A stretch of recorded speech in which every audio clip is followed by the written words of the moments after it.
Plumbers putty versus caulk. Which one should you use for a basket strainer? Over the past few years, there's been a lot of debate whether you should use Plumbers putty or caulk. And I personally prefer Plumbers putty, but there is a reason you may want to use caulk, and I'll get into all that in the video. Now, the main reason I like Plumbers putty is that you can easily remove it even if it's been on there for a while. And that is because it's a soft, clay-like substance. You can easily scrape all this off, wipe off the excess, and then everything's perfectly clean.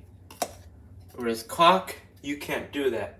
When it hardens, you have to scrape it all off, and even after you've done that, there'll still be a lot of residue that you can't easily wipe off. So that's probably the main reason why I prefer Plumbers putty. Now, another reason I prefer Plumbers putty is that you don't have to wait for it to dry. Caulk can take from 2 hours to a few days for it to dry, and that isn't always good in situations where you need to use the sink right away. So Plumbers putty is very good because you can make the connection and you don't need to wait for it to dry because it's supposed to stay soft like this whole life. Now, there's one reason why you may want to use caulk, and that is because of expansion and contraction. You can make this connection and it'll never harden because it'll stay rubbery its whole entire life. Plumbers putty, after a while, will start to harden, and if you were to maneuver the connection, it would crack and then leak.